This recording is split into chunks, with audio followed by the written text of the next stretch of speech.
America को इनकार करना पाकिस्तान के बस की बात नहीं है। दोनों के बीच में यदि चुनाव करना होगा तो अमेरिका तो वो अमेरिका के साथ खड़ा होंगे, ईरान के साथ खड़ा नहीं होगा। क्या पाकिस्तान झूठ भी फैला रहा है अपनी इंपॉर्टेंस दिखाने के लिए? See how much important Asim Munir is?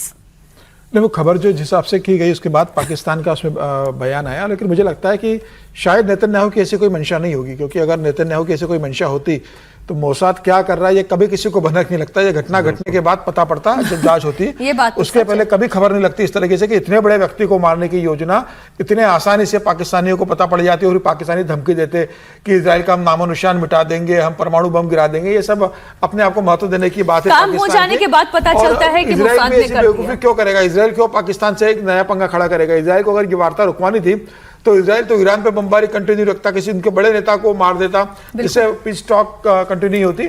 कभी भी इजराइल ये नहीं करता कि वो पाकिस्तान पे इस तरीके से जाके नया फ्रंट खड़ा करके अमेरिका से भी दुश्मनी मोल लेता है। इजराइल इस बात को जानता है कि भाई आसिम मुनीर इस समय ट्रम्प के बहुत लाडले हैं, तो वो नहीं चाहता कि भाई पाकिस्तान से भी झगड़ा मोल लो और अमेरिका की नाराजगी भी इस मामले को लेकर जलो और दुनिया में अलग थलग पड़ो। तो मुझे लग रहा है कोरी और इजराइल को हासिल भी क्या होगा? कुछ नहीं होता, मुझे लगता है कोरी अफवाह है, इसमें ऐसा कुछ नहीं। बस पाकिस्तान को अपना इंपॉर्टेंस बताने की बात थी। हालांकि ठीक है टॉक में उसका इन्वॉल्वमेंट रहा है, लेकिन कुछ पाकिस्तान को बहुत कुछ इसका फायदा मिला हो मुझे ऐसा नजर नहीं आता। अमेरिका ईरान की भी बात हो, जहां राष्ट्रपति डोनाल्ड ट्रंप ने एक बार फिर से सख्त तेवर दिखाए हैं। ट्रंप ने अपनी पीठ थपथपाते हुए कहा कि 1 घंटे में वेनेजुएला को खत्म कर दिया और 1 हफ्ते में ईरान खत्म हो गया। ट्रंप के वही पुराने तेवर ऐसे समय में देखने को मिले हैं जब ईरान के सर्वोच्च लीडर रहे आयतुल्लाह खामेनी का अंतिम संस्कार होने जा रहा है। ट्रंप ने कहा है कि ईरान के खिलाफ सबसे बड़ी जीत मिली। ईरान अब उनकी शर्तों पर सामने आकर बात कर रहा है और यह अमेरिका के लिए सबसे बड़ी कामयाबी है। आप सुनिए ट्रंप ने क्या कहा। The war is going very well. As you know, we're winning by a lot. Iran is making very big concessions. We'll see what happens, but it's been very, very, very powerful. It's going very, very well. जो Donald Trump कह रहे हैं हर्षवर्धन जी, मैं तो तब से सोच ही रही हूं कि कौन सी जीत का वो क्रेडिट मांग रहे हैं, जीत हुई कहां पर है?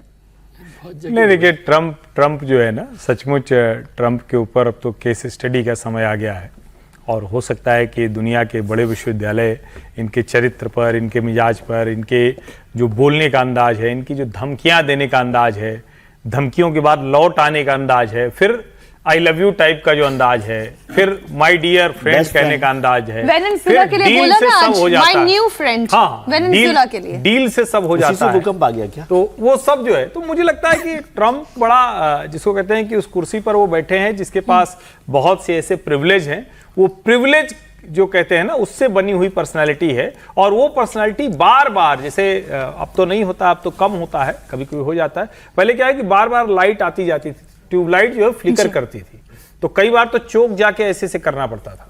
तो ट्रंप भी कई बार जब गड़बड़ाते हैं तो चोक ऐसे से करना पड़ता है, तब वो राइट टाइम होते हैं। तो मुझे लगता है कि उनका चरित्र जो है कुछ, अब बताइए, जीत कहीं हुई नहीं, ऐसा कुछ मिला नहीं अभी तक, और आप कह रहे हैं कि नहीं हम तो, और हर जगह वो बिग डील करते हैं। मतलब नग लेके आसिम मुनीर और शहबाज शरीफ पहुंचे थे, नग लेकर, जो हमारे यहाँ ये रेड साइकिल पे लेके जो घूमते हैं, तो उसको भी उन्होंने कहा कि हमने बहुत बिग डील की है, पाकिस्तान में हम रेयर अर्थ मिनरल खोजेंगे। तो ट्रंप का सब कुछ बिग होता है, हालांकि वो बिग एम्बेरसमेंट बन रहे हैं अमेरिका के। और अब 8 लाख करोड़ रुपए मांगे उन्होंने संसद से कि भाई इतना खर्चा हो गया ईरान युद्ध में, 8 लाख करोड़ चाहिए, वो भी बिग चाहिए, और संसद ने मना कर दिया कि 8 लाख करोड़ सैंक्शन नहीं करेंगे। ये बिल्कुल ठीक। हमारे किसी साथी ने जो टॉप बैंड ऊपर लिखा है ना कि अब न्यू नॉर्मल है, यही न्यू नॉर्मल है विजय जी। हाँ। ये न्यू नॉर्मल है और हम सब लोग नहीं देख पा रहे, उनको दिख रही है जीत। और अब तक इतनी बार वो जीत चुके हैं इस पूरे जंग में, सबसे ज्यादा विजेता रहने वाले राष्ट्रपति तो के तौर पर। विजय जी 4 जुलाई को जाएंगे क्या ईरान? जाएंगे, उनके अंत्येष्टि में जाएंगे क्या ट्रंप साहब? तो वो बड़ी बात है और लगातार वो कुछ भी कर सकते हैं। लेकिन अगर वो चले जाते हैं तो ये एक अच्छी मैसेजिंग होगी। मुस्तफा के साथ भी मिलने के लिए तैयार है।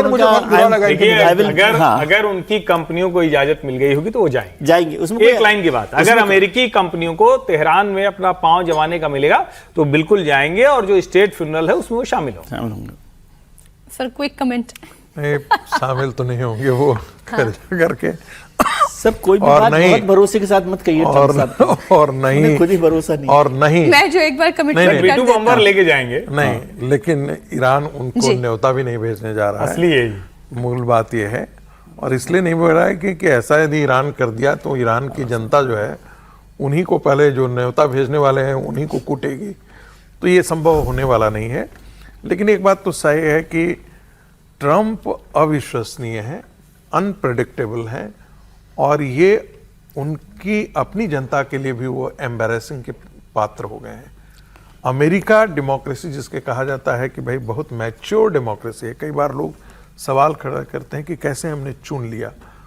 तो रिपब्लिकन के जो लोग हैं, जो रिपब्लिकन के साथ खड़े होते हैं, वो कंजर्वेटिव माने जाते हैं। जी।